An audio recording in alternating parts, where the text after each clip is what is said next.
बिस्मिल्लाहिर्रहमानिर्रहीम। आज हम एफएससी सेकेंड ईयर जी मैथमेटिक का एक्सरसाइज 2.1 करेंगे जी। क्वेश्चन नंबर 1 आपके सामने लिखा हुआ है जी, read the graphs and write the function domain and range of the following functions. तो आपने 3 काम करने हैं, एक फंक्शन लिखना है, डोमेन लिखनी है और इसकी रेंज लिखनी है। ग्राफ जो बुक में पढ़ा था मैंने आपके सामने बना दिया जी। ग्राफ के अंदर बिल्कुल सामने आपको एक पैराबोला नजर आ रहा है जी, जिसकी इक्वेशन है जी y is equal to minus x square plus 5। और ये आती कैसे है इस पे डिस्कस करेंगे कि आपने फंक्शन लिखना था तो आपने लिख दिया, अब इसकी डोमेन रेंज लिखनी है, लेकिन उससे पहले डिस्कस करेंगे कि y is equal to minus x square plus 5 आया है कैसे। जो पैराबोला की जनरल इक्वेशन होती है, जब आपका पैराबोला y एक्सिस पर हो और ओपन डाउनवर्ड हो, वो आपके पास होता है जी y is equal to minus 4px। और ये px उस वक्त होता है x जब आपके पास वर्टेक्स क्या हो 0 0। लेकिन यहाँ आपके पास वर्टेक्स क्या है 0 0 नहीं बल्कि 5 0 है, इसलिए यहाँ आपके पास y is equal to minus 4px नहीं होगा बल्कि y में से k माइनस होगा और माइनस 4px में से h माइनस होगा का स्क्वायर होगा। यानी जो आपकी पैराबोला की इक्वेशन होगी जिसमें आपके पास एक्सिस को ट्रांसलेट करके आप लिखते हैं y माइनस के minus 4p into x minus H का स्क्वायर, तो आपको मिलेगा जी y माइनस, आपके पास वर्टेक्स जो है h और k वो क्या है 0 5 है, x 0 है और y कितना है 5 है, ये आपके पास 0 5 आ जाएगी। यहाँ पे x आपका 0 है और y कितना है 5 है। ये आपके पास मिस्टेक थी, ठीक कर दी मैंने कि आपका h क्या है 0 है और y कितना है 5 है, तो आप लिखेंगे y माइनस k 5 है, y minus 5 is equal to minus 4p into x minus 0 का स्क्वायर। यहाँ से आपको मिल जाएगा y minus 5 is equal to minus 4p x minus 0, x हो जाएगा और x का स्क्वायर हो जाएगा। इक्वेशन नंबर आपके पास वाला है। हम ये जो फंक्शन लिखा हुआ है आता कैसे इसकी तरफ आ रहे हैं, तो आपने सबसे पहले पैराबोला की जो जनरल फॉर्म थी वो लिखी, उसमें आपने यहाँ से देखा कि आपका वर्टेक्स क्या है 0 5 है, यानी h 0 है और k कितना है 5 है। आपने h और k की कीमतें पुट कर दी, k को 5 पुट कर दिया और h को 0, ये बन गया। अब यहाँ से मैंने एक लाइन लगाई हुई है ये वाली, ये पॉइंट जिसको मैंने रेड किया हुआ है, इसमें आपका x एक्सिस कितना है -5 है और y एक्सिस कितना है -20। और आपके बिल्कुल सामने इस पॉइंट की बात करें जो इसमें x 5 है प्लस 5 है और y -20 है। आप इन दोनों में से कोई भी पॉइंट यहाँ पे पुट करें, क्योंकि पैराबोला इसमें से क्या कर रहा है पास कर रहे हैं। आप देखेंगे since parabola passes through 5 and -20, आप -5 -20 का भी इस्तेमाल कर सकते हैं।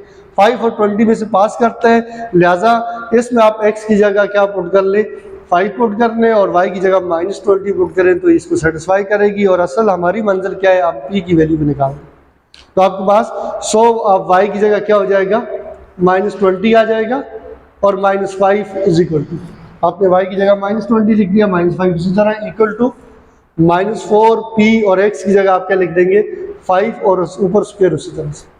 देखिए ये आपको मिलेगा -20 -5 -25 हो जाएगा इज इक्वल टू -4p और 5 का स्क्वायर कितना होता है 25 दोनों तरफ से कैंसिल, माइनस दोनों तरफ से आप मल्टीप्लाई करेंगे तो प्लस हो जाएगा। 1 इज इक्वल टू 4p और p की वैल्यू क्या आ जाएगी 1/4। अब p की वैल्यू उठाएं, इस 1 के अंदर पुट करें, आपको मिलेगा y minus 5 is equal to -4, p की जगह 1/4 इंटू एक्स का स्क्वायर। देखें 4 4 से क्या हुआ कैंसिल हो गया, आपको मिल गया y minus 5 is equal to -x²।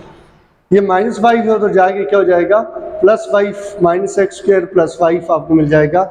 ये आपके पास पैराबोला है जो मैंने पहले लिख दिया कि फंक्शन क्या है y इक्वल टू -x² + 5, और आपने इसको क्या कर दिया मालूम कर दिया कि ये आता कैसे है। तो इस तरह से कि आपने इस जो स्टैंडर्ड फॉर्म होती है आपके पास पैराबोला की, उसमें अंदर आपने h और k की वैल्यू पुट की यानी वर्टेक्स की, देन पैराबोला जहाँ से पास होता है उस पॉइंट को आपने x और y को यहाँ पुट किया, आपको p मिल गया, उठा के सारी वैल्यूज इस 1 के अंदर पुट की तो आपको क्या मिल जाएगा पैराबोला की इक्वेशन मिल जाएगी। तो ये फंक्शन है जिसका ग्राफ आपको दिया हुआ है y is equal to -x² + 5। अब इसकी आपने क्या निकालनी है डोमेन निकालनी है और रेंज निकालनी है। तो इसको मैं मिटा देता हूँ जी। उसका आपने पहला आंसर दे दिया कि फंक्शन क्या है। फंक्शन आपके पास है जी -x² + 5। नेक्स्ट आपके पास क्या है जी, डोमेन क्या होगी, डोमेन क्या होगी और रेंज क्या होगी।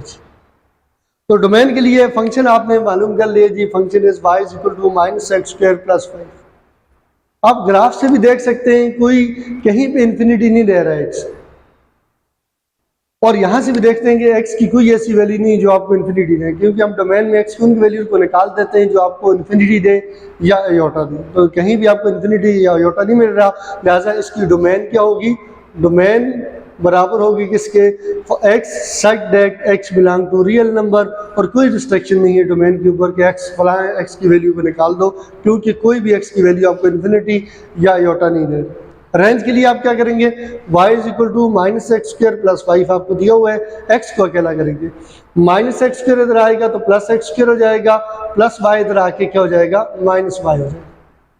आपको मिलेगा x = 5 - y स्क्वायर रूट, क्योंकि स्क्वायर रूट लेंगे तो स्क्वायर रूट से कैंसिल होगा x की वैल्यू। रेंज के अंदर आप कहेंगे कि आपके पास y होंगे और वो y आप निकाल दोगे जो आपको योटा की तरफ लेके जाएं या इन्फिनिटी की तरफ। तो इन्फिनिटी का डर कब होता है, जब डिनोमिनेटर आए, और योटा का डर कब होता है, जब स्क्वायर रूट आए जो है। तो स्क्वायर रूट के नीचे वाली चीज़ नेगेटिव नहीं होनी चाहिए, यानी इसकी डोमेन के ऊपर आप कहोगे कि y - 5 must be greater than और इक्वल टू 0 होना चाहिए। -5 उधर जाके क्या हो जाएगा, -5 उधर जाके +y हो जाएगा। y ग्रेटर है 5 ग्रेटर है y से, या y लेस है 5 से, बात है की। तो आप कहोगे कि इसकी रेंज क्या होनी चाहिए, y such that y belong to real number, लेकिन y 5 से छोटे हों या 5 के बराबर। और आप इसको ऐसे अंदाज से भी लिख सकते हैं कि y belong to 5 to -infinity। 5 से छोटे तो -infinity की तरफ सफर है, और कहाँ तक, 5 तक, 5 खुद भी शामिल है, तो इसके लिए आप यहाँ पे क्लोज ब्रैकेट डाल देंगे। तो यानी आप 5 से छोटे लेंगे या 5 के बराबर लेंगे, 5 से बड़े नहीं ले सकते। 5 की वैल्यू बड़ी y की लोगे, 6 लोगे तो आपको -1 मिलेगा जो कि योटा देगा, इसलिए हमने उसको निकाल दिया। तो 5 से बड़ी वैल्यू नहीं लेते, छोटी लेंगे, और कितनी छोटी लेंगे हाथ का पता नहीं, -infinity तक ले सकते हैं। तो ये इसकी आपके पास रेंज आ गई। आपने डोमेन भी निकाल दी इसकी और रेंज भी निकाल दी, और फंक्शन को भी आपको पहले मैंने बता दिया कि किस तरह -x² + 5 आते हैं। नेक्स्ट दूसरा ग्राफ आपके सामने बना हुआ है जी। अगर आप फर्स्ट ईयर का 8वां चैप्टर देखें तो ये सीधा सा फंक्शन आपके पास है जी। किसका फंक्शन है ये, y = x³।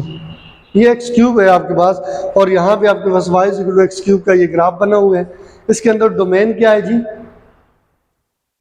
डोमेन भी तमाम रियल नंबर है, -infinity to +infinity कह सकते हैं, या x such that x belong to r real number. और रेंज इसकी क्या है जी, रेंज भी आपके पास y such that y belong to real number, ये इसकी रेंज है। तो function is y = x³, domain आपके पास तमाम रियल नंबर, रेंज भी तमाम रियल नंबर होंगे, या कह सकते हैं जो डोमेन है वो -infinity to +infinity है, और रेंज भी -infinity to +infinity तक है। ये आपके पास दूसरा फंक्शन आ गया। इसी तरह अब आप इसका सी पार्ट करेंगे। सी पार्ट आपके पास है जी, ये सी पार्ट का ग्राफ आपके सामने बना हुआ है। सी पार्ट के ग्राफ को अगर देखें तो ये -2 x = -2 पे इन्फिनिटी रह रहा है। इसका मतलब इसका फंक्शन जो होगा y = 1/x + 2, यानी आप x की वैल्यू -2 रखेंगे, आपको -2 + 2 0 देगा, और 1/0 कितना होता है, इन्फिनिटी। तो मैंने x + 2 इसका आपके पास ग्राफ होगा, और इसका ख्याल रखा कि -2 आपको इन्फिनिटी दे। अब इसकी डोमेन क्या होगी, जाहिर सी बात है डोमेन में से -2 को छोड़ देंगे। इसकी डोमेन होगी, डोमेन बराबर होगी किसके, इसके अंदर x एलिमेंट होंगे, such that x belong to real number होंगे, but x is not equal to -2 होंगे। यानी आप यूं भी इसको कह सकते हैं कि -infinity to 2 तक, -2 तक यूनियन -2 to +infinity, यानी -2 को छोड़ा हुआ है, बाकी सब होगा। और इसकी रेंज क्या होगी, तमाम रियल नंबर होंगे। रेंज के अंदर y एलिमेंट होगा, such that y belong to all real number. ठीक हो गया। यहाँ से आपके पास इसकी क्या आ जाएगी, रेंज मिल जाएगी, और इसकी रेंज के ऊपर कोई रिस्ट्रिक्शन नहीं है। अगर आप इसकी रेंज को निकालने के लिए x को अकेला भी करें, तो यहाँ से मैं आपको करके दे देता हूँ, आपको मिलेगा x + 2 मल्टीप्लाई विद 1 होगा। ठीक हो गया, आपको मिलेगा जी x = 1/y - 2। और यहाँ पे आप इसकी रेंज को देखें कि 0 एक ऐसा नंबर है जो इसको इन्फिनिटी की तरफ लेके जाता है।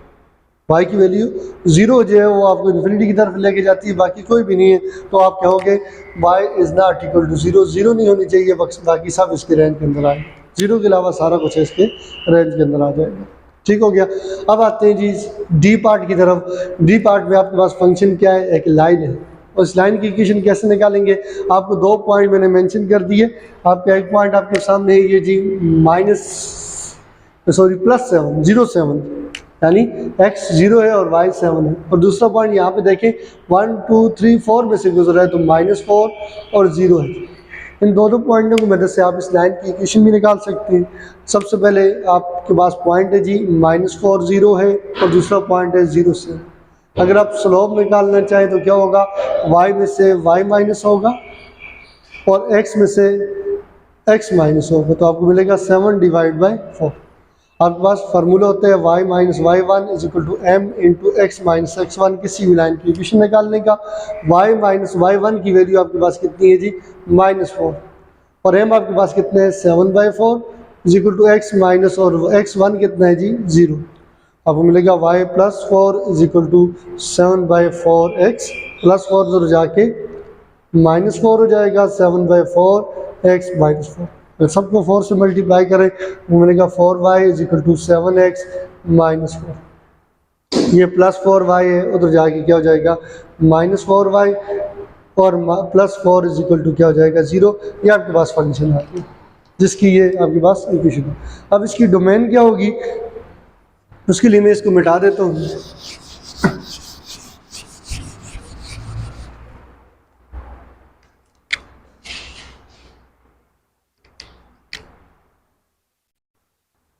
डोमेन और इसकी क्या है,